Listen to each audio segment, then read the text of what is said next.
17년 동안 깨달음을 얻고자 수행에 매진한 결과 머릿속에 떠오른 생각을 다 믿지는 않게 되었습니다. 그게 제가 얻은 초능력입니다. 저는 마음 챙김이라는 용어가 편치 않습니다. 한순간도 마음이 진정으로 충만하다고 느껴본 적이 없거든요.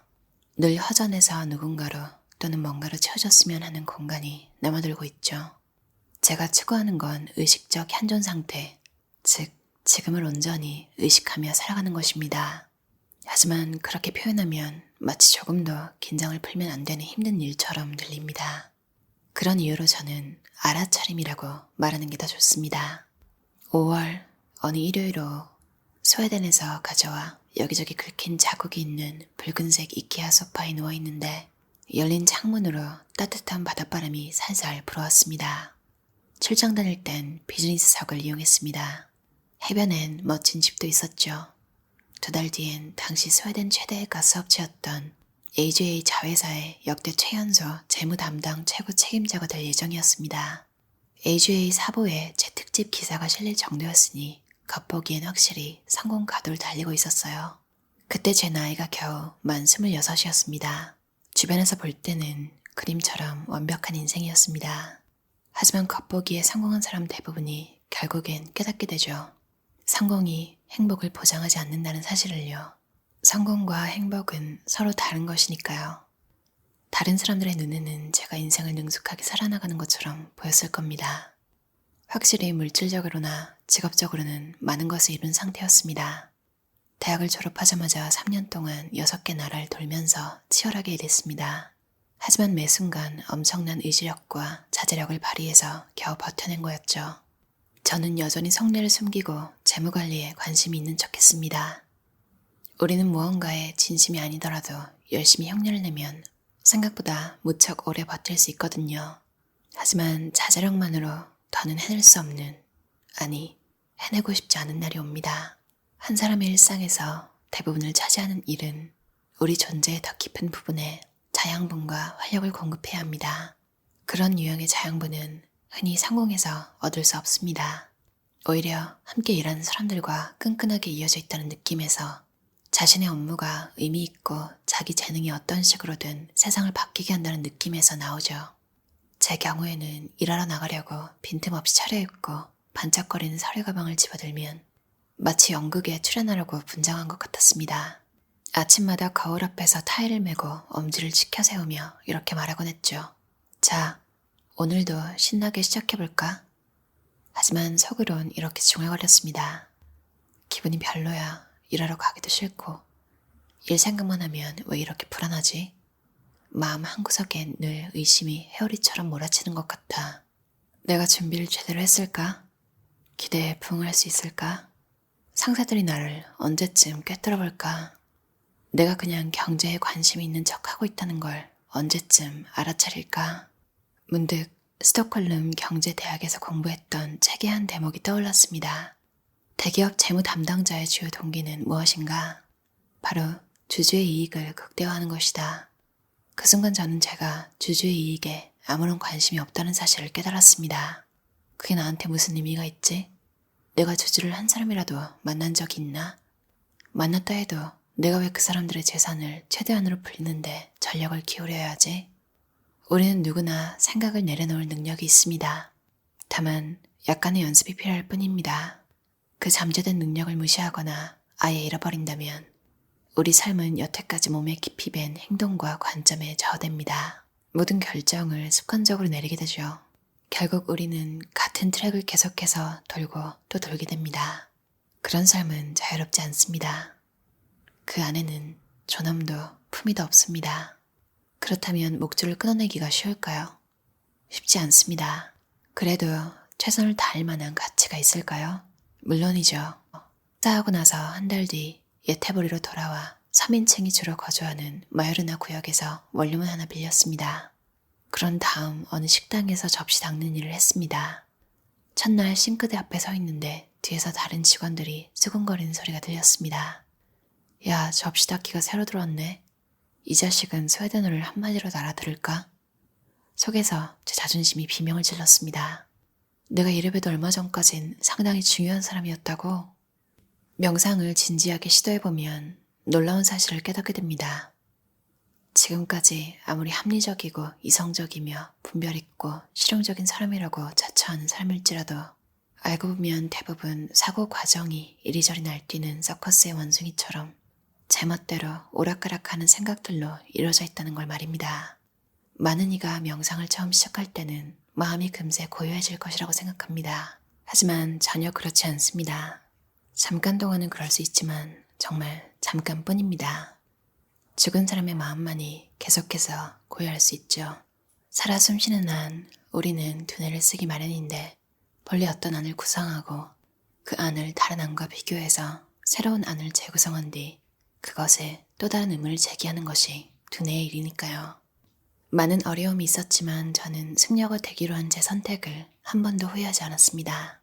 수행을 시작하고 나서야 마침내 제 안에서 이건 내 삶이 아니야 라고 끊임없이 속삭이던 목소리가 잠잠해진 것입니다. 사고에서는 특히 사업 영역에선 지적 능력이 사실상 모든 것에 우선한다고 배우며 자랐습니다. 하지만 여기에선 제가 오랫동안 의심해왔던 가설 하나를 설득력 있게 증명해 주었습니다. 즉, 인간의 가치와 재주는 높은 지능에만 있는 것이 아니라는 것을 보여주었죠. 우리 머릿속에 한계가 없는 지성이 존재하며 우리는 거기 더 깊이 의지할수록 더욱 온전한 삶을 살 수 있습니다. 제 안에 있는 현명한 목소리, 저를 이곳까지 오게 한 목소리는 새겨들 만한 가치가 있는 것이었습니다. 난생 처음 세상과 제 생각이 일치했습니다. 인생에서 정작 중요한 건 따로 있었죠. 현재 하는 일에 온전히 집중하기, 진실을 말하기, 서로 돕기, 쉼없이 떠오르는 생각보다 침묵을 신뢰하기, 마침내 집에 돌아온 것 같았습니다. 어느 날 아잔차 스님이 사원 밖 대나무 평상에 앉아 여러 승려에게 둘러싸여 있었습니다. 스님은 숲을 베는 데 쓰는 굵직한 칼을 들어 보이더니 이렇게 말했습니다. 자네들 그거 아는가? 우리 정신은 어떤 면에서 이 칼과 흡사하다네. 내가 이 칼을 아무 때나 사용하면 어떻게 되겠나? 플라스틱도 자르고 콘크리트도 자르고 유리, 금속, 나무, 돌까지 마구 자른다고 상상해보게. 날이 금세 무뎌져서 제 역할을 할 수 없겠지. 반면에 나무를 자를 때 외엔 칼집에 꽂아두고 쉬게 하면 이 칼은 제 역할을 빠르고 효과적으로 할 수 있겠지. 그것도 아주 오래오래. 그 비유는 제 마음속에 오래 남았습니다. 제 정신을 온전하고 바르게 유지하려면, 날카롭고 효과적으로 발휘하려면 때로 쉬게 놔둬야 한다는 말씀이었죠. 현명한 알베르트 아인슈타인은 예전에 이렇게 말한 바 있습니다. 이성적인 마음은 하인이다. 반면에 직관적인 마음은 신성한 산물이다. 우리가 창조한 사회는 하인을 섬기느라 산물을 잊어버렸다. 우리 각자의 내면에는 정교하게 연마된 지혜라는 나침반이 있습니다. 처음 승려가 되기로 마음먹었을 때 제 머릿속에는 불교 사원이 어떤 모습이어야 하고 그 안에서의 삶이 어떠해야 한다는 생각이 확고하게 있었습니다. 하지만 막상 승려가 되고 나서는 그중 많은 부분을 바꿔야 했죠. 제 자신이 주말도 없이 24시간 사람들과 어울려야 하는 공동체에 합류했다는 사실을 분명히 깨닫는 데는 몇 주도 걸리지 않았습니다. 게다가 그중엔 살면서 만나볼 그 누구보다 별난 사람도 있었습니다. 우리는 방을 같이 쓸 사람을 스스로 선택할 수도 없었죠. 그나마 한 달에 한 번씩은 방이나 오두막을 바꿔 사용했습니다. 소유물에 애착을 느끼지 못하게 하려는 취지도 있었지만 오가는 사람이 많았던 탓도 있었습니다. 마음에 드는 사람은 사원을 훌쩍 떠나는데 별로 달갑지 않은 사람은 절대 돌아가지 않고 끝까지 버티는 것처럼 느껴지기도 했습니다. 이렇게 많은 낯선 사람들과 종일 생활한다는 것은 처음에는 큰 괴로움으로 다가왔습니다. 저는 걸핏하면 다른 승려들과 자신을 비교했습니다. 난 수자토만큼 청명하지 않아. 난 니에나루토만큼 너그럽지 않아. 비교하면 할수록 괴로웠습니다. 게다가 다들 하나같이 어딘가 마음에 들지 않는 사람뿐이었습니다. 어떤 사람도 제가 기대한 것처럼 행동하지 않았고 그때마다 속에서 화가 치밀었습니다. 하지만 시간이 흐르고 나니 무엇인가 보이기 시작했습니다. 제가 품었던 모든 반감은 그 누구보다 저 자신에게 고통을 주고 있었습니다. 서서히 그러나 분명히 제 안에서 너그러운 마음이 자라나기 시작했습니다. 사람들을 제 기준으로 판단하지 않고 있는 그대로 바라보는 법을 배웠습니다. 주지 스님은 우리에게 다른 일을 대할 때 이런 식으로 생각하라고 격려했습니다. 인간만이 자신과 맞지 않는 다른 존재를 산 것이라고 여깁니다. 사람이라면 누구나 겪는 일이죠. 하지만 누군가를 미워하고 불편하게 여길 때 우리는 엄청난 기운을 소모하게 됩니다. 우리의 힘이 줄줄 흘러나갈 구멍이 생기는 것이나 다름없죠. 다행히도 그런 문제를 해결할 방법이 있습니다. 그들을 그 모습 그대로 좋아하는 겁니다. 단지 남들이 이렇게 혹은 저렇게 판단한다는 이유로 진심으로 바뀐 사람이 인류 역사를 통틀어서 한 명이라도 있었을까요? 그럴 리가 없는데도 우리는 계속해서 남들을 판단하고 우리 뜻대로 바꾸려 합니다. 거의 떼쓰는 어린아이 같은 집요함으로 그 방식을 고집하죠. 마치 세상이 자기 뜻대로 움직여야 한다고 굳건하게 믿는 것처럼 말입니다. 우리가 서로를 있는 그대로 받아들일 때, 그리하여 모두 본연의 모습대로 살아갈 수 있도록 허락할 때 인생은 크게 달라집니다. 각자의 강점과 재능을 발휘하면서 앞으로 나아갈 기회를, 더 나은 모습으로 발전할 기회를 서로 상대에게 줄 수 있습니다. 남들이 우리를 있는 그대로 받아준다고 느끼면 우리 또한 남들을 더 너그럽게 대하기 쉽습니다. 어떤 오클라호마주 출신의 승려는 무려 4년 동안이나 저를 몹시 싫어했습니다. 매일매일 조금도 감추지 않고 쉬지도 않고 싫은 마음을 어떻게든 드러내곤 했습니다. 지나고 보니 삶이란 참 역설적이다 싶습니다. 저는 늘 남들이 저를 어떻게 생각하는지 지나치게 신경 쓰며 살았습니다. 젊은 시절 제가 그토록 열심히 일했던 것도 그 때문이었습니다. 어쩌면 제게는 그처럼 저를 미워하는 사람이 필요했던 겁니다. 누군가가 저를 미워할까봐 그토록 두려워했는데 이유도 모른 채 그리 긴 시간 동안 끊임없이 미움을 받고 나니 그제야 모든 사람에게 호감을 사려고 애쓰는 게 얼마나 무의미한지 깨우친 것입니다. 이처럼 공동체 생활은 그 자체로 일종의 수행이었습니다. 사원에서 생활하기 시작하자마자 마음에 들었던 것은 포용성이었습니다. 누구나 수행을 하기 원한다면 시작할 수 있다는 점이 무척 마음에 들었습니다. 똑똑하지 않아도 학교에서 좋은 성적을 받지 못했어도 정신적으로 남달리 성숙하지 않아도 승려가 될 수 있다는 점이 좋았습니다.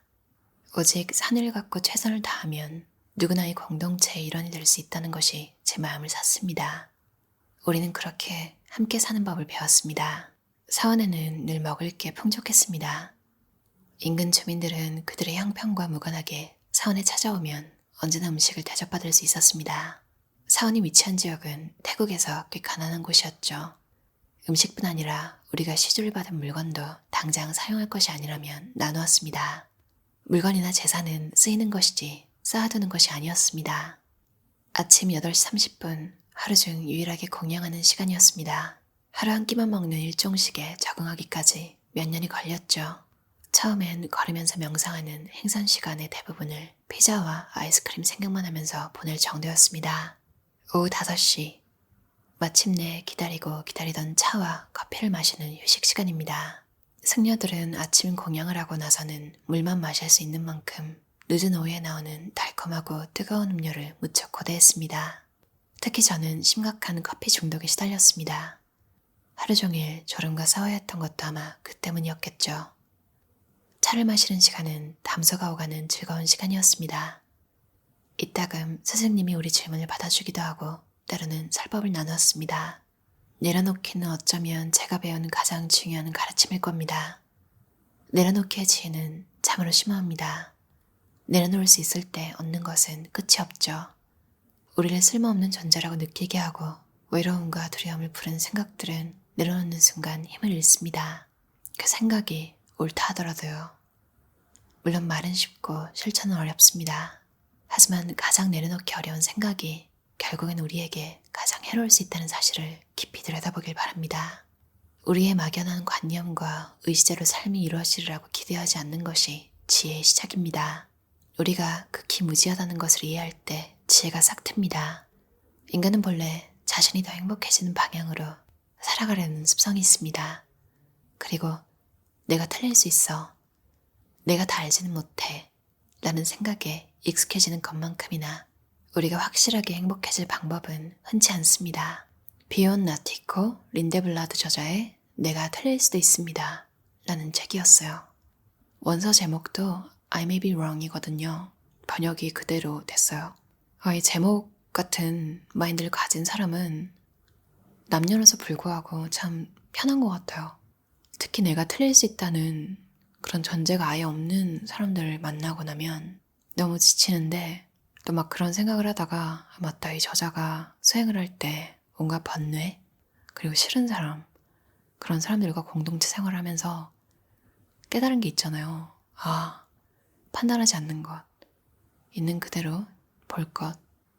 그리고 평생을 누구한테 미움받지 않고 남들이 어떻게 보는지 그걸 막 생각하면서 산 사람인데 정말 지독한 미움을 받고 나서야 깨달은 거죠.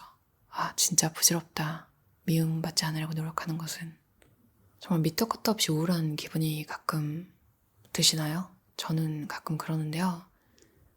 그때 이 책을 읽으면 마음이 훨씬 나아지실 거예요. 대리 경험이지만 저도 왠지 산으로 들어간 것 같고 마음이 굉장히 정화되는 기분을 받았어요. 또 슬프지만 이 저자가 느낀 것도 태국 사원도 좀 여성은 남성과 똑같은 기회를 누리지 못한대요.